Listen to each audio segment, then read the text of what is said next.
Have you ever wanted to stream your games from your PC on your phone? I mean, no. Look at this. This is tiny. Why would you, like, how would you control, like, do you have to carry around a case to, like, add a No, this is stupid. Why would you? Here's how to do it.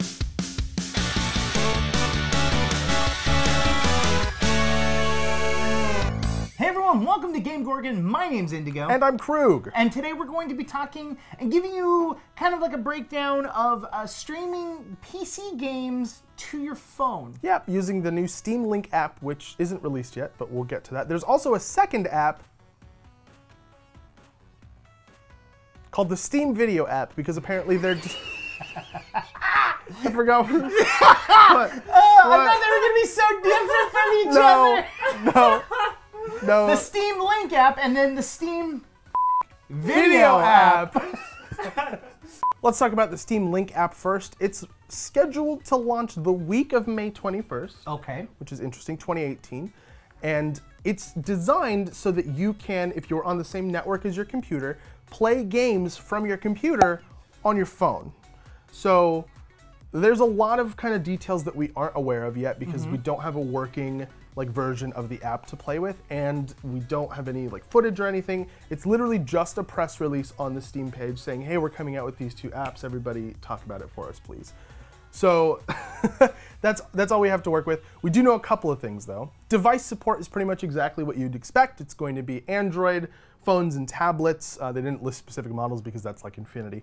And then Android TV is going to be supported, which is really interesting. Okay. And then the Apple line of products, they're going to be supporting the iPhone and the iPad and Apple TV, which is really cool.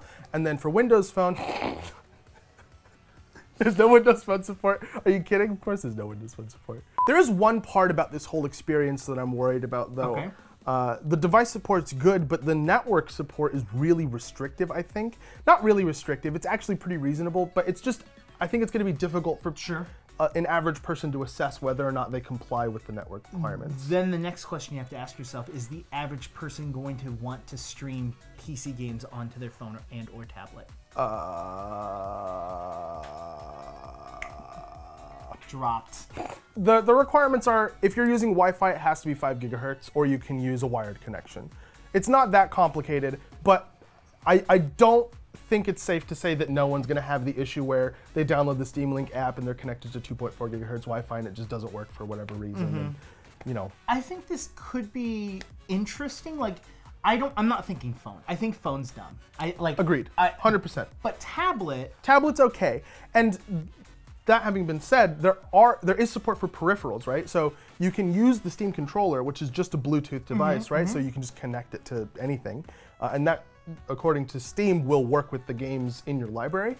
Or you can use, for iPhones, MFI devices. Okay. So an MFI device, MFI stands for Made for iPod.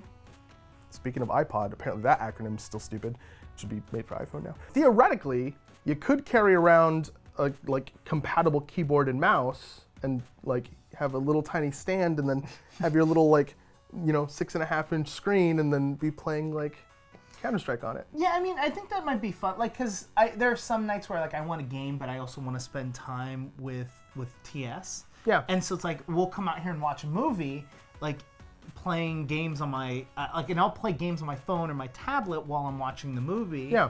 So it's oh well, now I can play a little bit more just generic phony games, connect these 3 colors together. Oh, you got an apple. So being able to play maybe not as complex games or competitive games like CS:GO, but Skyrim, because why not? Yeah. Single player games I think will be where it gets a lot of its fun.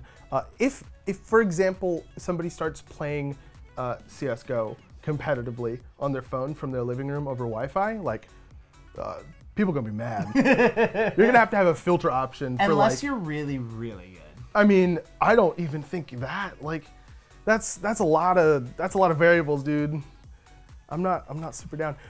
We don't know anything about what kind of performance you can expect as far as the phone's concerned. Obviously, you have the limitations of the phone. What's the frame rate of your phone? Do you know? Because I don't know the frame rate of my phone. I know the frame rate of my display.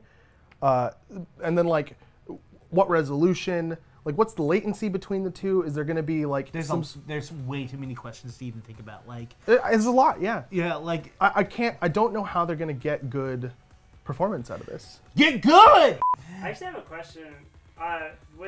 So if it's gonna be able to stream on your phone, you know those like cardboard thingies that are Like the VR stuff, fake VR stuff. like Google VR. Yeah, if you slip your phone in there and if you have like a Bluetooth controller or something that can connect to your phone, then couldn't you just like carry that around? And if you stream through your phone, just put on those glasses so you're just like chilling at a park or like whatever. And So VR has to Well, split the image into like two unique images for your eyes. And so unless there's an additional app on your phone to like process that for every other app that's trying to render itself, I don't think it's gonna work. I mean, I don't know.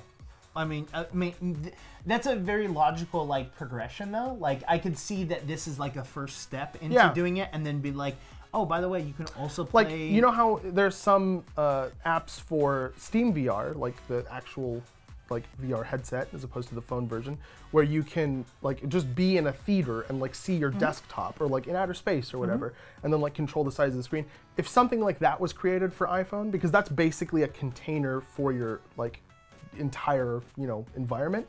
But right now I don't think that exists, at least for Android. No. I don't think it exists. I think it's very possible, and Yeah. I think that would be an interesting direction, because then Yeah. it would not only but allow the VR world, or at least VR games, to be a little bit more accessible Yeah. for people. Yeah. There's also the Steam Video app.